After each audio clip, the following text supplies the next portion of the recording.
Baik, Assalamualaikum warahmatullahi wabarakatuh.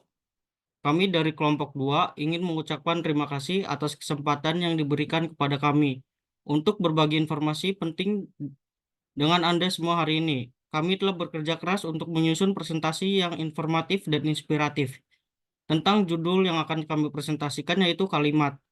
Kami yakin bahwa materi yang kami sajikan akan memberikan wawasan yang berharga dan menginspirasi Anda semua. Karena itu, izinkan saya untuk memperkenalkan nama anggota kelompok saya. Next.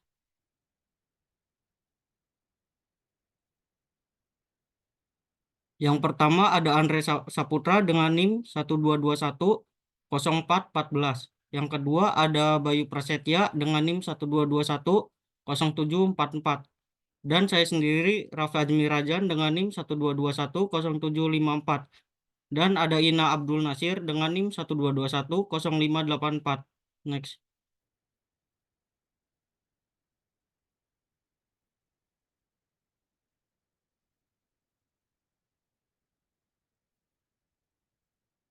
Selanjutnya ada Muhammad Doan Rizky Negara dengan NIM 12210258.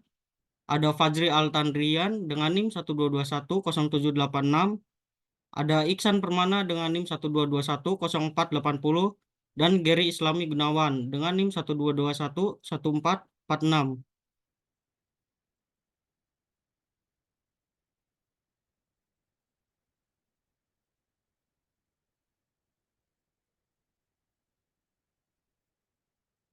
Baik, di sini selanjutnya ada pengertian tentang kalimat. Kalimat adalah satuan bahasa berupa kata atau rangkaian kata yang dapat berdiri sendiri dan menyatakan makna yang lengkap. Dalam penulisan karya ilmiah, perhatian penulisan berbagi antara dua jenis kalimat, masalah kalimat dan masalah kalimat efektif. Sebuah kalimat tidak hanya sekedar rangkaian kata, melainkan ditata dalam struktur gramatikal yang benar untuk menyampaikan makna secara logis. Kalimat-kalimat dalam penulisan ilmiah harus diperhatikan dengan lebih cermat untuk memastikan kebenaran dan keefektifannya. Menurut Goris Keraf, kalimat yaitu suatu bagian dari ujaran yang didahului dan diikuti oleh kesenyapan. Sedang intonasinya menunjukkan bagian ujaran itu sudah lengkap. Sedangkan Harimurti Kridalaksana yaitu satuan bahasa yang secara relatif berdiri sendiri, mempunyai pola intonasi final dan secara aktual dan potensial terdiri dari klausa. Next. Selanjutnya akan dipresentasikan oleh Andre Saputra.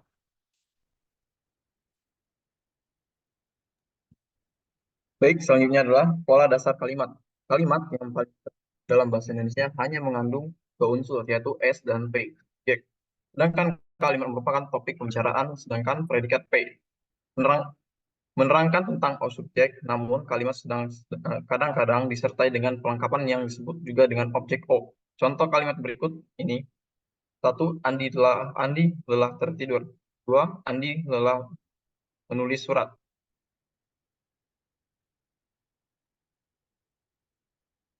Next.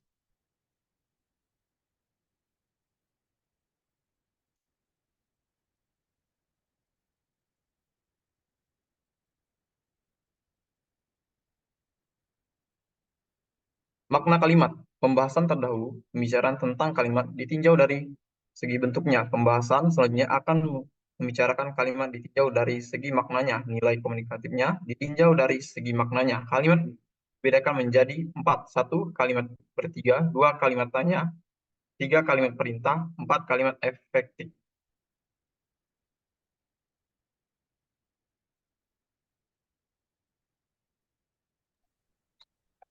Baik, yang pertama kalimat berita.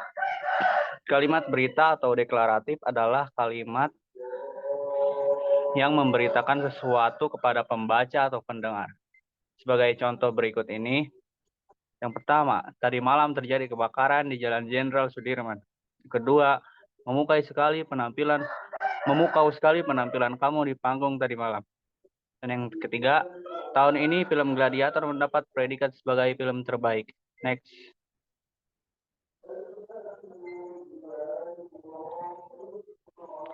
Yang kedua, kalimat perintah. Kalimat perintah atau imperatif adalah kalimat yang maknanya memberikan perintah untuk melakukan suatu tindakan. Dalam bentuk bahasa, tulis kalimat perintah diakhiri dengan tanda seru. Sedangkan dalam bahasa lisan, nadanya agak naik. Perhatikan contoh berikut. Tolong ambilkan buku di kamar. Yang kedua, buka pintu itu lebar-lebar. Kasih.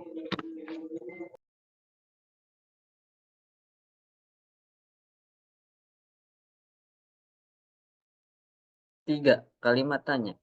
Kalimat tanya atau interrogatif adalah kalimat yang isinya mengetahui suatu atau seseorang atau kalimat yang ingin mengetahui jawaban terhadap suatu masalah atau keadaan. Pembentukan kalimat tanya dapat dilakukan dengan cara menggunakan kata tanya. Misalnya, siapakah aktor terbaik di Piala Oscar kemarin? Kedua, bagaimana penampilan dia tadi malam?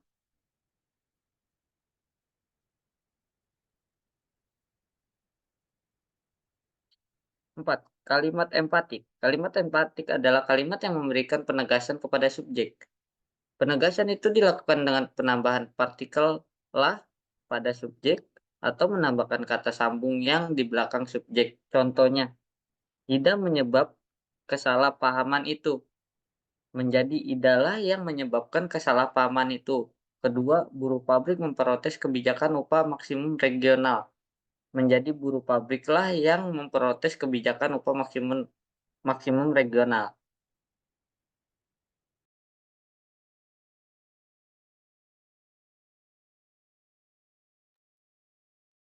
Baik, saya akan menjelaskan bagian kalimat tunggal dan kalimat menjemuk. Kalimat tunggal adalah kalimat yang hanya mempunyai satu pola, satu unsur inti dan boleh diperluas asal perluasannya tidak membentuk pola baru. Untuk kalimat menjemuk adalah kalimat yang terdiri dari atas beberapa klausa bebas. Dalam mengadakan klasifikasi kalimat, menjemuk dasar dan yang digunakan adalah melihat antara hubungan pola-pola kalimat yang membentuknya. Next.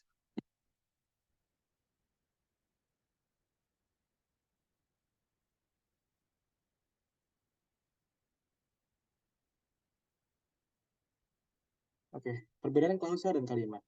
Klausa adalah bagian dari kalimat yang minimal memiliki subjek dan predikat dan merupakan komponen dari kalimat majemuk. Contohnya yaitu, bunga itu layu karena kamu tidak menyiramnya. Untuk yang kedua, kalimat adalah satuan bahasa yang berdiri sendiri dan menyampaikan makna yang lengkap.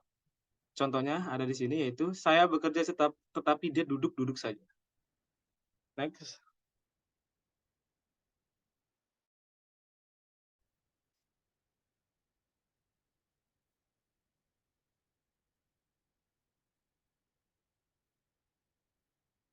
Baik, di sini ada jenis-jenis kalimat.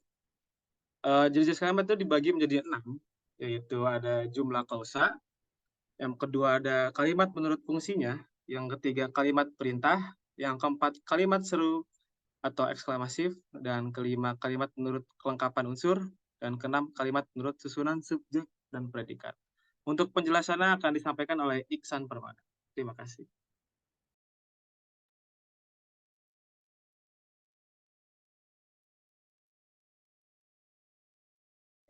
Yang pertama, jenis kalimat dengan jumlah klausa yaitu dibagi menjadi 2 macam, yaitu kalimat tunggal dan kalimat majemuk. Kalimat tunggal ialah kalimat yang memiliki satu pola, sedangkan kalimat majemuk yaitu kalimat yang memiliki lebih dari satu pola kalimat.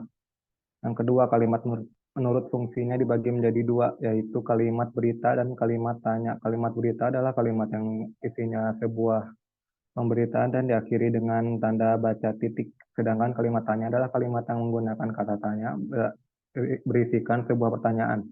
Next.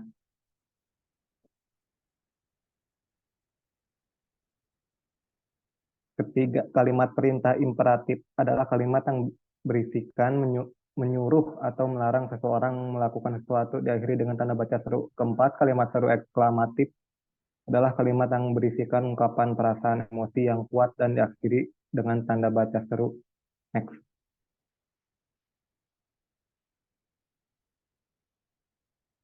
Kalimat menurut kelengkapan unsur ada 2, yaitu kalimat tak lengkap, kalimat minor, dan kalimat lengkap, kalimat mayor. Kalimat tak lengkap yaitu karena kekurangan unsur seperti subjek, predikat, atau objek, sedangkan kalimat lengkap adalah kalimat yang lengkap unsur-unsur pembentukannya. Keenam, kalimat menurut susunan subjek predikat juga dibagi menjadi dua, yaitu kalimat inversi dan kalimat versi. Kalimat inversi adalah kalimat di mana urutan subjek dan predikatnya dibalik dari urutan biasanya. Begitupun kalimat versi adalah kebalikan dari kalimat inversi. Next.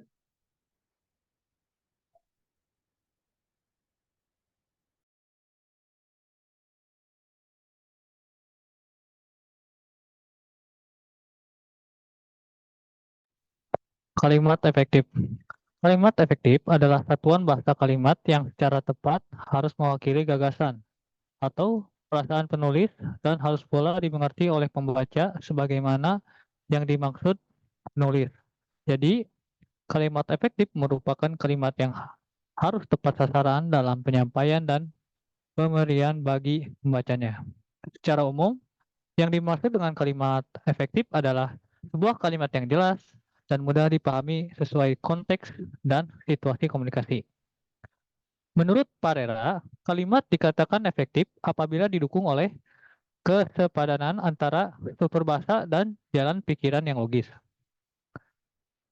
Keparelaan untuk tujuan efektivitas tertentu, program studi, administrasi perkantoran, ketegasan dalam menunjukkan pikiran utama, kehematan dalam pilihan kata, kevariasian dalam penyusunan kalimat, dan kelogisan. Next.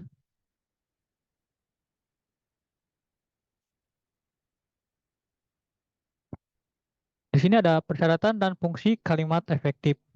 Syarat-syaratnya, 1. Mewakili pikiran pembicara atau penulis secara tepat. Kedua, memiliki persyaratan dan fungsi yang saling berkaitan. Di sini ada fungsi. Yang pertama, subjek yang menandai pelaku atau hal yang menjadi pokok pembicaraan. Kedua, ada predikat yang menyatakan perbuatan atau keadaan subjek. Ketiga, objek yang melengkapi kata kerja aktif atau pasif.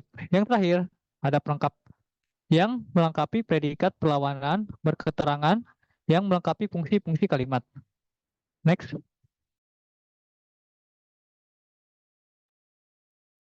Selanjutnya di sini ada kesatuan kalimat. Kesatuan dalam kalimat efektif ditandai oleh ide pokok atau subjek dan predikat yang jelas. Contoh kalimat majemuk juga diberikan sebagai ilustrasi tentang fungsi gramatikal dalam kalimat efektif.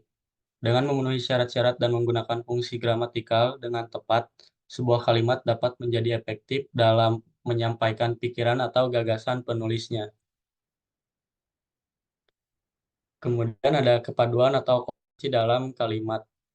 Kepaduan atau keheranan dalam kalimat efektif melibatkan hubungan timbal balik yang jelas, benar, dan logis antara kata atau frasa. Hubungan timbal balik ini dapat terjadi antara kata satu frasa atau antara frasa dalam fungsi dalam kalimat. Kohesi yang merupakan hubungan antar bagian dalam teks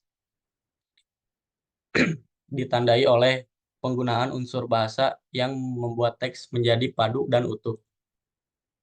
Contoh kalimat yang tidak koherensi diperbaiki untuk menciptakan kepaduan yang lebih baik. Kesesuaian unsur pembentuk kalimat termasuk kata, frasa, tanda baca, dan fungsi sintaksis juga penting untuk mencapai kepaduan dalam kalimat.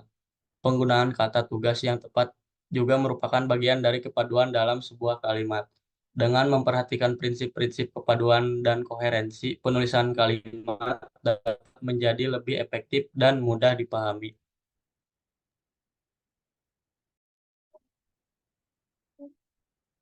Baik, terima kasih atas perhatian kalian semua. Dari kami, tim kelompok 2, kami berharap presentasi ini akan memberikan kalian wawasan baru. Jika ada pertanyaan atau saran, kami siap menjawabnya. Terima kasih sekali lagi dan sampai jumpa. Wassalamualaikum warahmatullahi wabarakatuh.